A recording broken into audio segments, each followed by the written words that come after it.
Hey everybody, welcome back to my channel. I'm so glad you could join me today. As you can see, I'm outside enjoying my beautiful backyard. I'm underneath my pergola. We have a wisteria growing on this pergola, and the wisteria is like actually a monster plant because it's taken over this whole corner of the yard. It absolutely loves the pergola. Now it doesn't flower very much, unfortunately, but it did bloom a little bit this spring, so we're pretty happy about that because it's been a while since it's bloomed. So anyway, guys, I thought I would jump in and say hi and let you know that I'm doing really well. I'm recovering very, very well. I can't wait to get this cast off, and as soon as I do, I'm going to get busy with some tutorials. I know some of you have been wondering why I haven't been publishing any, and the reason is that I broke my wrist 4 weeks ago. I have another 2 to 3 weeks left with the cast on. And as soon as it comes off, I'm going to get busy. In the meantime, I thought I would give you some different kind of content.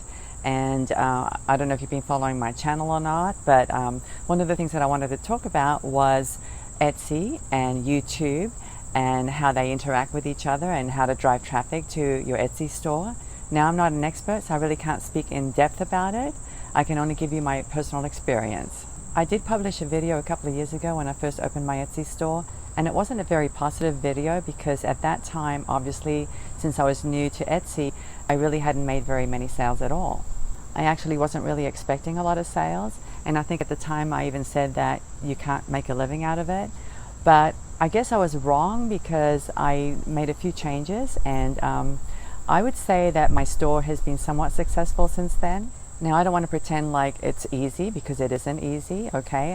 What I ended up doing was developing a product that was unique in the market, and it was one that I knew nobody had developed yet, okay? So what I did is I went to the patent office and I filed for a provisional patent for the Coil Buddy.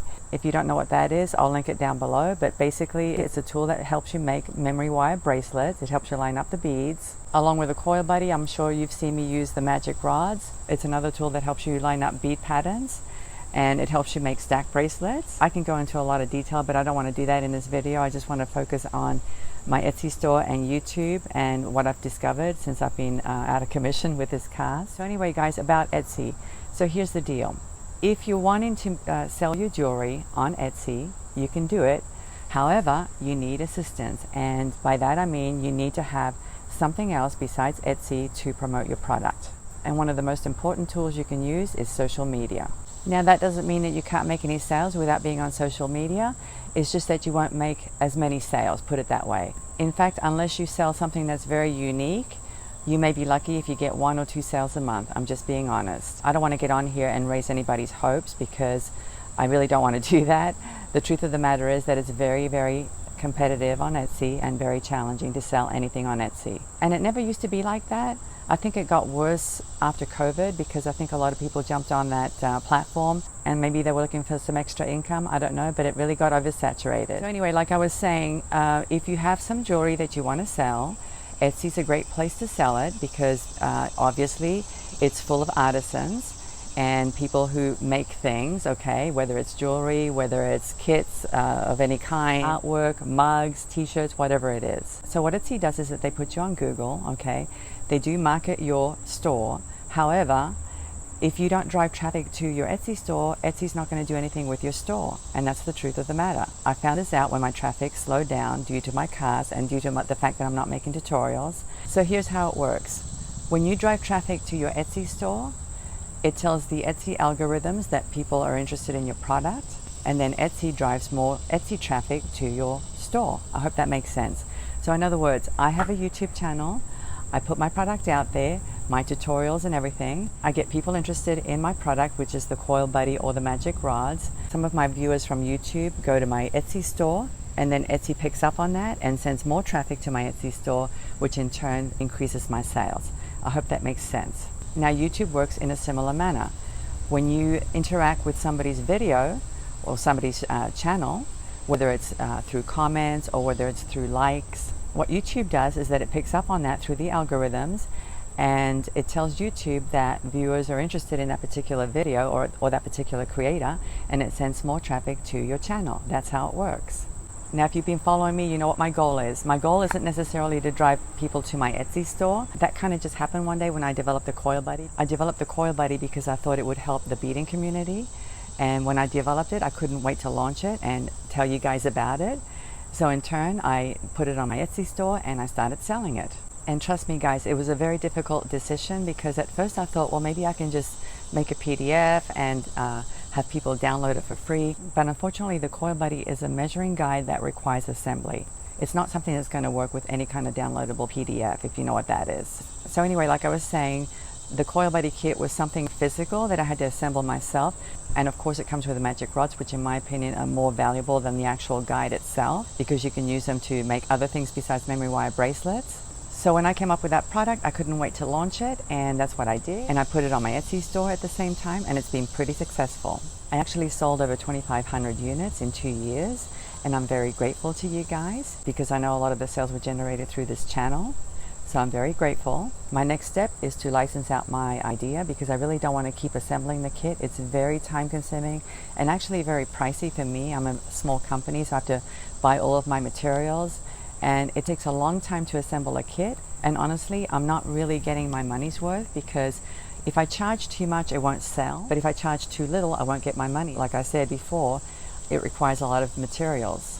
So that's the other challenge you're going to be faced with if you sell on Etsy.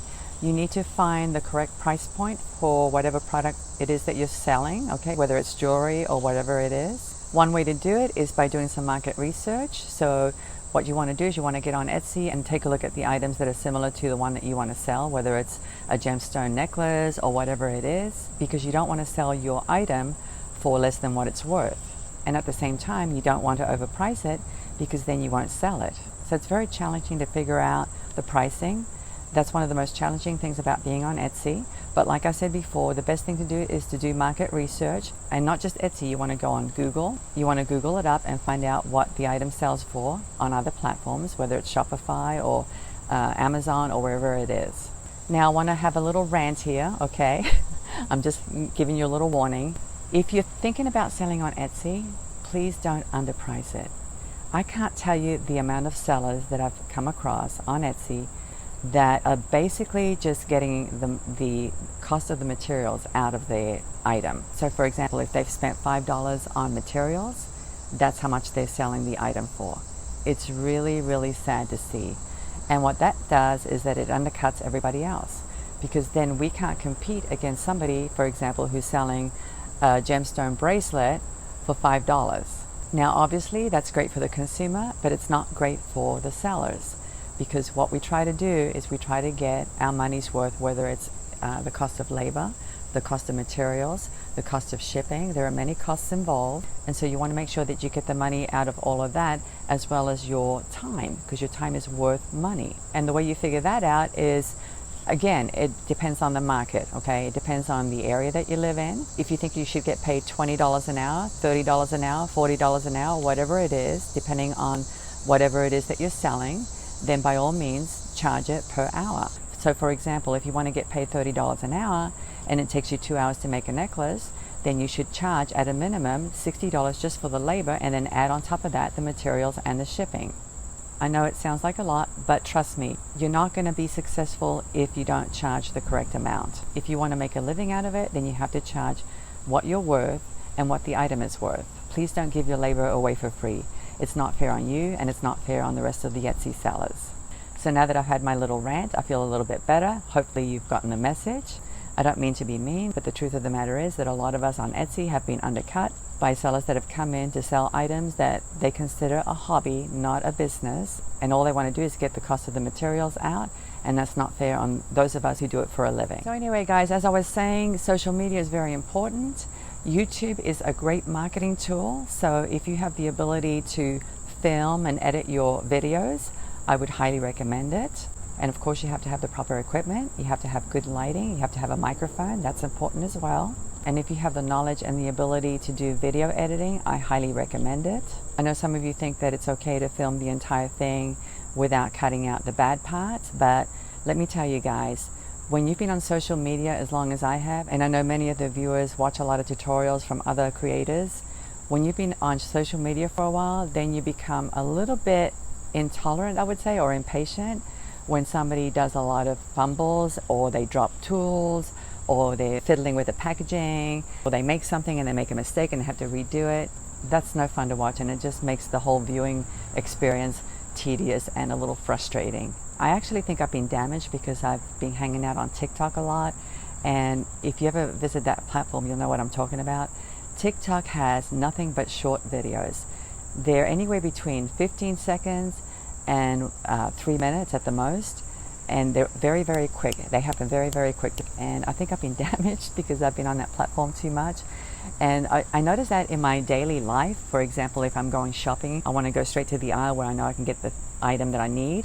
I want to go there, take it, leave, and check out. My husband jokes around that I've been TikTok, and I believe him because I find myself to be a little bit impatient sometimes, and that's not necessarily a good thing. But as I was saying before, I think it's important that you edit your videos. I really do, if you have the ability and the knowledge, because you want the video to be as clean and as precise as possible so that the viewer doesn't get frustrated or confused. And I know many of you are going to disagree with me, and that's fine. Everybody has their own opinion. I just feel that for myself, for the type of content that I want to offer you guys, I like to clean up my videos and take out the parts that are unnecessary. Whenever I do video editing, I always ask myself, does the viewer necessarily need to see that? So as I'm going through the video and cutting out the parts that I don't like, that's what I ask myself every single time. Would I want to see that? Is that something necessary? Is that going to be helpful for the viewer? If the answer is no, I take it out. And part of the reason why I do that is because I know a lot of us don't have the time to sit there and watch a long video. Of course, there are times when the video has to be long because of the complexity of the necklace or whatever jewelry piece you're making. I realize that. But if you can shorten your videos as short as possible, that's going to be better for your channel, and it's going to increase the view duration. So that's the other thing that affects the algorithms, the view duration of your videos.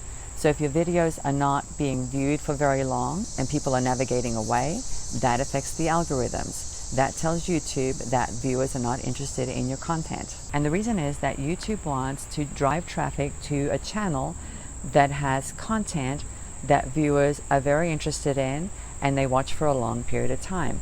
And of course, it's tied into monetization, okay? So what YouTube does is they encourage creators to monetize.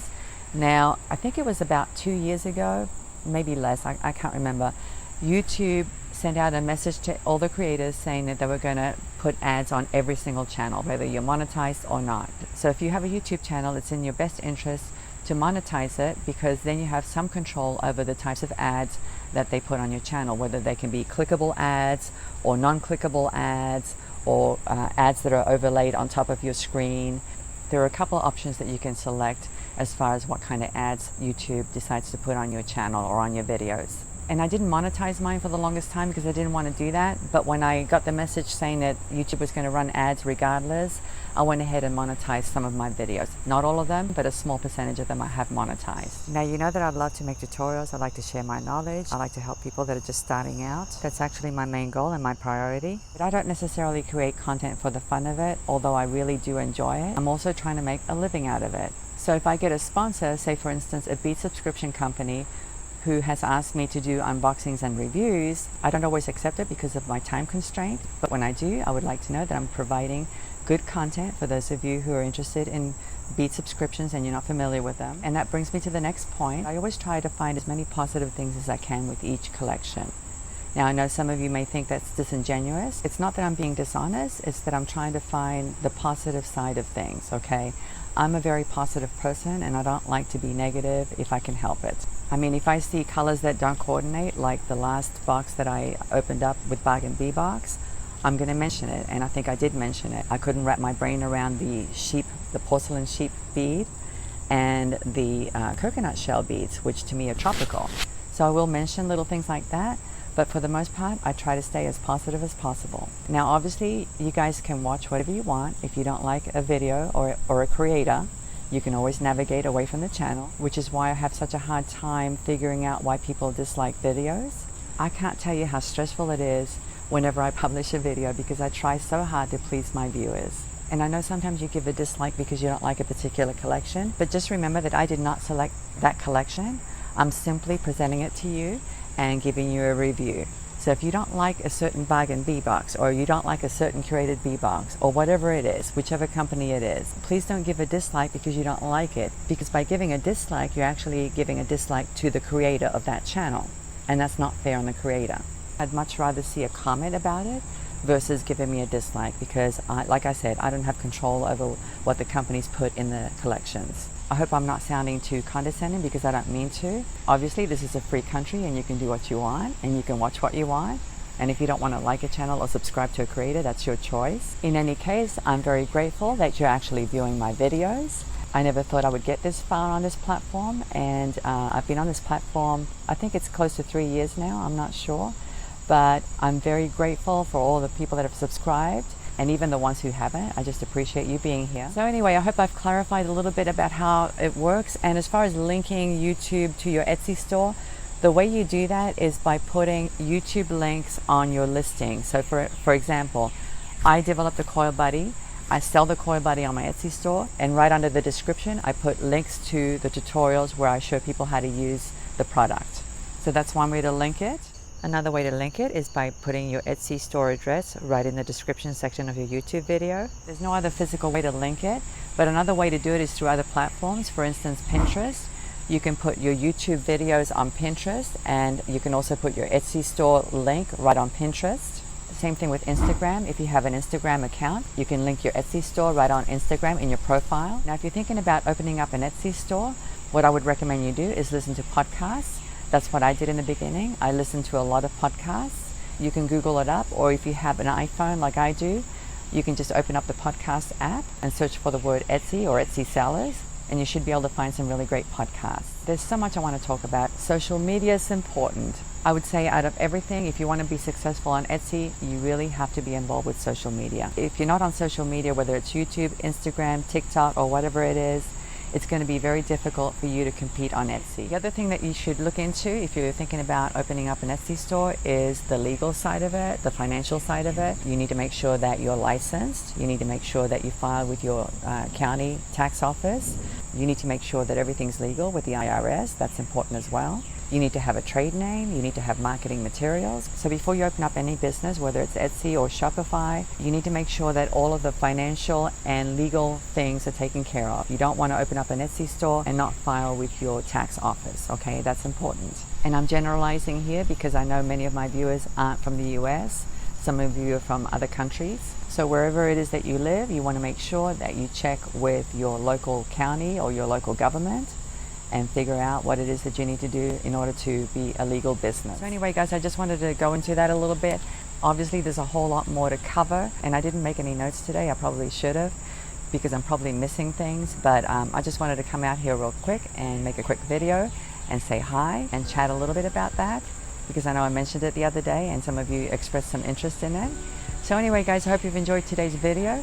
Thank you so much for watching. I'm looking forward to seeing you again. Have a great day, and I'll see you next time. Bye.